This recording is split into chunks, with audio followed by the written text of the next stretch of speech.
সুপ্রিয় দর্শক, আসসালামু আলাইকুম। জুলাই বিপ্লবের যে ঘোষণাপত্র, সেই ঘোষণাটি দিচ্ছে হচ্ছে বৈষম্য বিরোধী ছাত্র আন্দোলন। তাদেরকে সহায়তা করছে অভ্যুত্থানের পর গঠিত আরেকটি অভ্যুত্থানের পক্ষের শক্তি, জাতীয় নাগরিক কমিটি। এই ঘোষণার এই যে ঘোষণাটি শহীদ মিনারে দেবে বা হচ্ছে যে ঘোষণাপত্র তারা পাঠ করবে, এর জন্য তারা হচ্ছে জাতীয় পার্টি এবং আওয়ামী লীগ ছাড়া সবগুলো রাজনৈতিক দলকে ডেকেছে। তবে মঞ্চে থাকবে শুধু এই আন্দোলনে শহীদের পরিবারের সদস্যরা এবং যারা আহত হয়েছেন। একই সঙ্গে এই শেখ হাসিনা সরকারের পতনের আগে আগে তারা যে হচ্ছে একটা সমন্বয়কদের একটা কমিটি করেছিল 158 জনের, সেই সমন্বয়করা হচ্ছে ওই মঞ্চে থাকবেন। এই ছাড়া আর তেমন কেউ থাকবেন না। সরকারের কয়েকজন উপদেষ্টা থাকতে পারেন, বিশেষ করে যারা ছাত্র আন্দোলনকারী হিসেবে উপদেষ্টা পরিষদে গেছেন তারা থাকছেন। তবে এই সরকারের পক্ষ থেকে স্পষ্ট করে ঘোষণা দেওয়া হয়েছে, ওই যে ঘোষণাপত্র বা জুলাই বিপ্লবের যে ঘোষণাপত্র, এটার সঙ্গে সরকারের কোনো সংশ্লিষ্টতা নেই। এটি একটি বেসরকারি উদ্যোগ, খুব ক্লিয়ারলি সরকার বলে দিয়েছে। অর্থাৎ এটাকে শুধুমাত্র বৈষম্য বিরোধী ছাত্র আন্দোলনের একটা উদ্যোগ বলা যায়। একই সঙ্গে এটা কি বাংলাদেশে তারা যে মানে এই জুলাই আগস্ট বিপ্লবের যে হচ্ছে ঘোষণাপত্র পাঠ করছে, তারা এখানে যারা যারা আন্দোলন করেছে বা যারা যারা এই আন্দোলনের সঙ্গে সক্রিয় অংশগ্রহণ করেছে, পরোক্ষভাবে অংশগ্রহণ করেছে, সবাইকে তারা যে হচ্ছে একসঙ্গে করে তারা এই ঘোষণা দেওয়ার কথা বলছে, এটা কি তাদের ঘোষণা কিনা সেটা নিয়ে হচ্ছে এখানে আলাপ করব, বা হচ্ছে এটা সবার ঘোষণা কিনা এই বিষয়ে আলাপ করব। প্রথমত এখানে বলে রাখা ভালো, এই যে জুলাই আগস্ট আন্দোলন বা হচ্ছে শেখ হাসিনার পতন, এই আন্দোলনটা কারা করেছে? এই আন্দোলনের আপনি সামনের একটা সম্মুখ সারির একটা নেতৃত্ব ধরেন, তার পেছনে রাজনৈতিক দলগুলো ধরেন। নেতৃত্বে কে ছিল? এই বৈষম্য বিরোধী ছাত্র আন্দোলন। এর পেছনে হচ্ছে মূল ফ্যাক্টর হিসাবে কাজ করেছে কারা? রাজনৈতিক দলগুলো। কিন্তু এই দেশের জনতা, ছাত্র জনতা, শ্রমিক শ্রেণী যদি মাঠে নেমে না আসতো, পুলিশের গুলির বিরুদ্ধে না দাঁড়াতো, তাহলে কি এই আন্দোলন সফল হতো? সেটা একটা প্রশ্ন থাকছে। তবে এই আন্দোলন যে শুধুমাত্র ছাত্ররা বা বৈষম্য বিরোধী ছাত্র আন্দোলন সবগুলো রাজনৈতিক দল মিলে যদি করত, এটা কখনোই সম্ভব হতো না। কারণ আগের 10 বছর 15 বছরের ইতিহাসে এই বাংলাদেশের শ্রমিক শ্রেণী, বাংলাদেশের আপামর সাধারণ শিক্ষার্থীরা মাঠে নামা আগ পর্যন্ত তাদের এই আন্দোলন কখনো সফল হয়নি। সেই জায়গা থেকে এই গণ আন্দোলন বলেন, গণবিপ্লব বলেন, গণ অভ্যুত্থান বলেন, এই অভ্যুত্থানের পর এই যারা আন্দোলন করেছে তাদের কি যে আশা, যে আকাঙ্ক্ষা, সেটাকে পূরণ হয়েছে?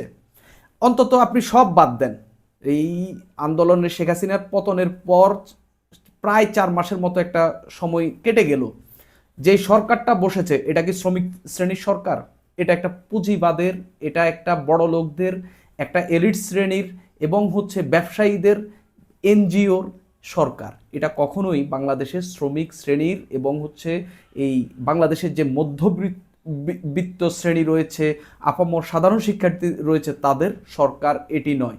ঠিক সেই জায়গায় দাঁড়িয়ে হচ্ছে আজকে অভ্যুত্থানের বা হচ্ছে বিপ্লবের 3.5 মাস, প্রায় 4 মাসের সময় পর বৈষম্য বিরোধী ছাত্র আন্দোলন তাদের ঘোষণাপত্র পাঠ করছে। এটা স্রেফ নিছক একটি তাদের হচ্ছে রাজনৈতিক স্ট্যান্ডবাজি মনে হচ্ছে। কারণ তারা হচ্ছে জুলাই আগস্টের এই আন্দোলনের স্পিরিট নিয়ে তারা যে নতুন রাজনৈতিক দল গঠন করবে, সেটা নিয়ে নতুন ব্যবসার পথে নামছে তারা।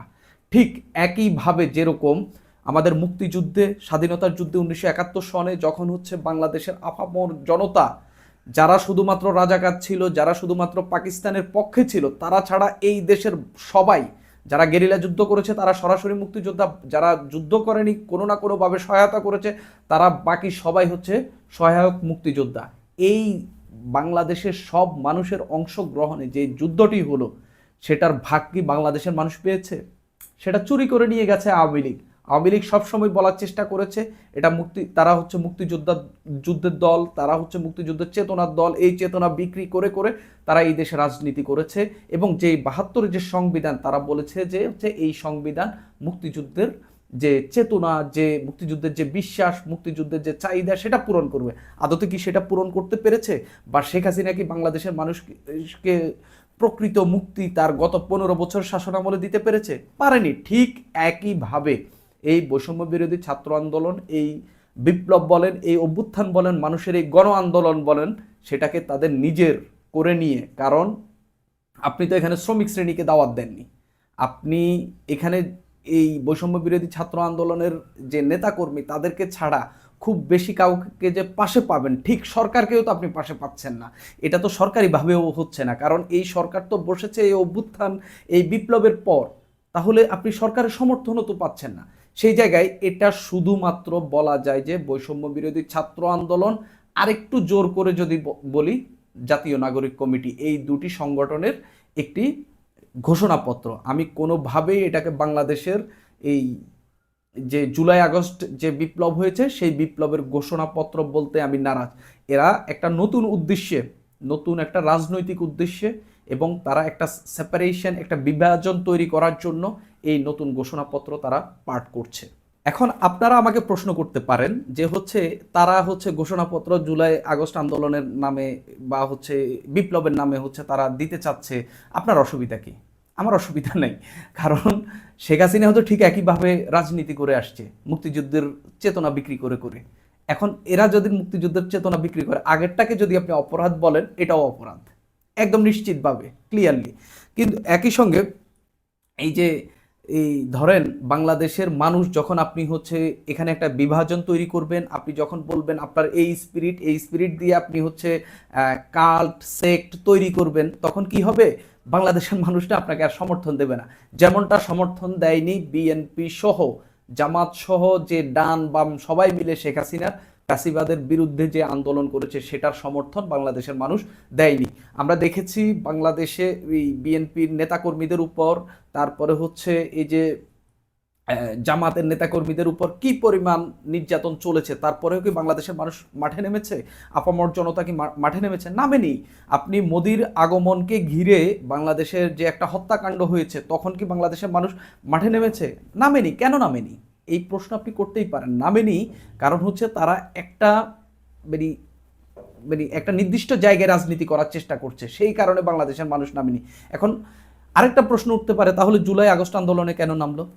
জুলাই আগস্ট আন্দোলনে যদি এটা কোটা সংস্কার আন্দোলনে একদম মাঠের রাজনীতি থাকতো, যদি নির্বিচারে গুলি করে মানুষ হত্যা না হতো, তাহলেও কিন্তু বাংলাদেশের মানুষ নামতো না। যখন দেখলো বাংলাদেশের সাধারণ শ্রমিক, সাধারণ শিক্ষার্থীরা গুলিবিদ্ধ হচ্ছে, মারা যাচ্ছে, তখন বাংলাদেশের শ্রমিক শ্রেণী এবং সাধারণ ছাত্র শিক্ষার্থীরা মাঠে নেমেছে। এই মাঠে নেমে আপনি দেখেন কিছু কিছু ঘটনা এটার স্পষ্ট প্রমাণ দেয়। এটা কি শুধুমাত্র কি তাদের এই যে শিক্ষার্থীদের উপর হামলা বা এই গুলি এই কারণেও না, শ্রমিক শ্রেণী নেমেছে দীর্ঘদিন ধরে যে পুলিশ বা এই রাষ্ট্রীয় যেসব বাহিনী তাদের উপর বিভিন্ন ধরনের নির্যাতন চালিয়েছে, এগুলোর প্রতিবাদ হিসাবে। একই সঙ্গে যখন দেখলো যে একটা আন্দোলন চলছে, আন্দোলনের শিক্ষার্থীরা গুলির সম্মুখীন হচ্ছে, শিক্ষার্থীরা মারা যাচ্ছে, ঠিক তাদের দীর্ঘদিন ধরে তাদের মনের মধ্যে জমে থাকা যে ক্ষোভ, যে বিভিন্ন সময় এই পুলিশ তাদেরকে নির্যাতন করেছে, ঠিক তারা এই পুলিশের গুলির বিরুদ্ধে, এই পুলিশের বিরুদ্ধে মাঠে নেমেছে। নেমে কি করেছে? আপনাদের নিশ্চয় মনে আছে, আন্দোলনে কয়েকজন পুলিশকে ঝুলিয়ে দেওয়া হয়েছে। এটা কেন? আপনি 5 দিনের একটা আন্দোলনের মাথায় আপনি পুলিশকে ঝুলিয়ে দেবেন? এরকম রাগ, ক্ষোভ, এরকম ক্রোধ আপনার মধ্যে আসার কথা না।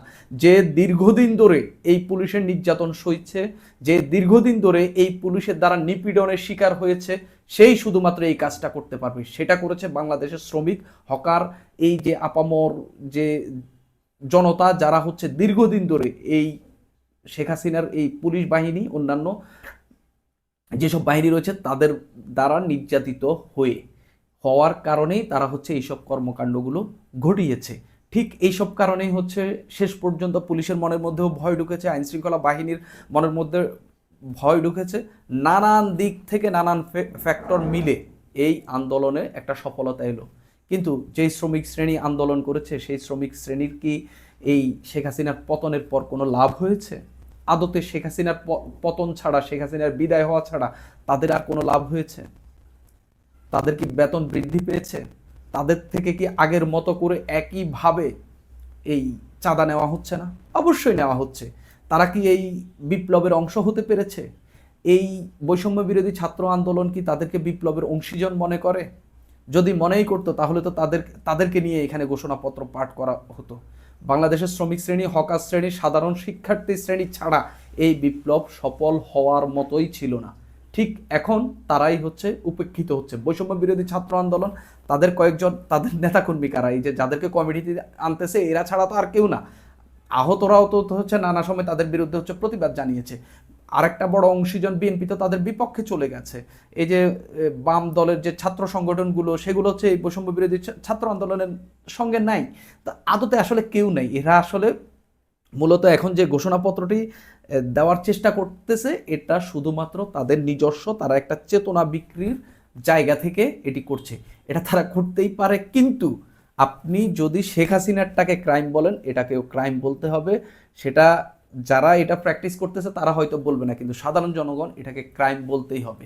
কারণ আপনি শেখ হাসিনা যদি মুক্তিযুদ্ধের চেতনা বিক্রি করে, আপনি জুলাই আগস্টের আন্দোলনের স্পিরিট বিক্রি করছেন। কারণ এই মানুষ, এই শ্রমিক শ্রেণী, হকার শ্রেণীর অংশগ্রহণ ছাড়া আপনি এটা কখনোই পারতেন না। কিন্তু আপনার এখন নতুন যে কার্যক্রম, সেখানে তাদের অংশগ্রহণ দেখা যাচ্ছে না।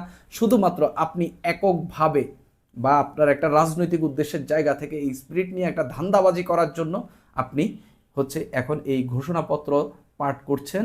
এটা আপনি করতেই পারেন মানে এক ধরনের মানে নাটকের জায়গা থেকে, বা হচ্ছে রাজনৈতিক দল গঠনের একটা নাটকীয় পট পরিবর্তন বা নাটকীয় প্লট সাজানোর চেষ্টা করছেন, সেই জায়গা থেকে এটা আপনি করতেই পারেন।